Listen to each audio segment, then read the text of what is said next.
Hai teman-teman, hai semua. Kembali dengan saya Zahratun Amalina. Di sini saya akan menjelaskan sedikit tentang potensi bahasa Indonesia menjadi bahasa internasional. Nah, bahasa Indonesia adalah bahasa pemersatu bangsa. Dilihat dari historisnya, pemuda Indonesia dahulu begitu memperjuangkan hakikatnya sebagai bahasa persatuan melalui Sumpah Pemuda. Nah, banyak ahli bahasa berpendapat bahwa bahasa Indonesia sangat berpotensi menjadi bahasa internasional.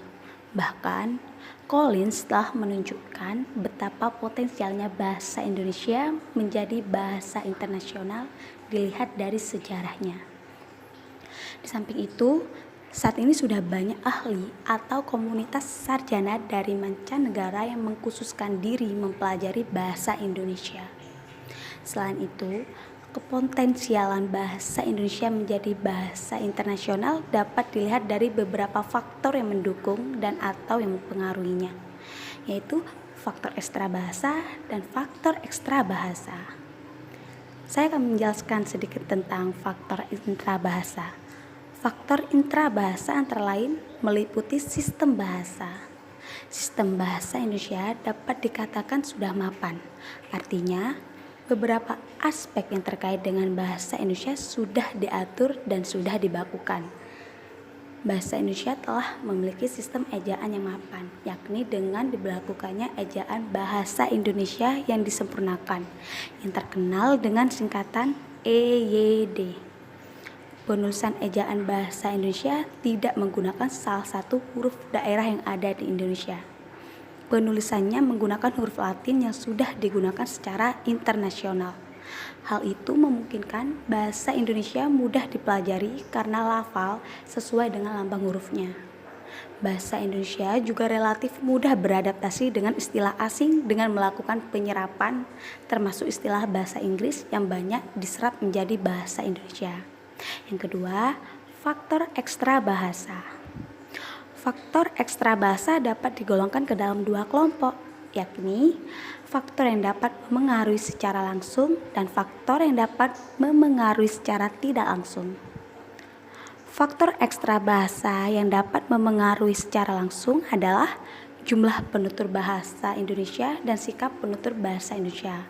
Memang, tidak semua penduduk Indonesia dalam kehidupan sehari-harinya menggunakan bahasa Indonesia secara aktif.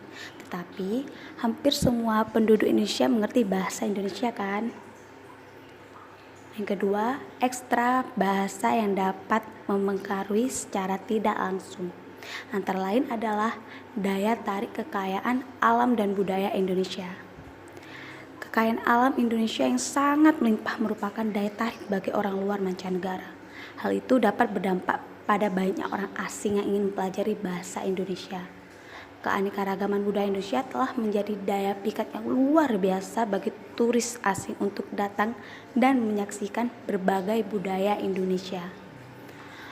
Apalagi Indonesia yang kaya budaya ini ditunjang sikap penduduknya yang terkenal ramah, luas, dan mudah menerima budaya dari luar. Jadi untuk mewujudkan bahasa Indonesia menjadi bahasa internasional perlu dilakukan berbagai hal, yaitu diantaranya meningkatkan kesadaran warga negara Indonesia untuk berbahasa Indonesia yang baik dan benar, bekerja sama dengan sekolah di luar negeri untuk mengadakan pembelajaran bahasa Indonesia di sekolah, dan mengadakan festival kebudayaan Indonesia di kedutaan besar di negara tetangga, karena melalui festival kita bisa memperkenalkan tidak hanya kebudayaan, tetapi juga bahasa. Melalui beberapa cara tersebut tentunya akan meningkatkan penggunaan bahasa Indonesia di dunia internasional.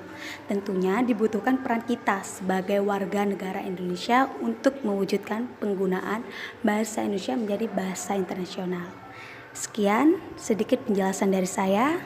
Saya akhiri. Wassalamualaikum warahmatullahi wabarakatuh. Sampai jumpa lagi.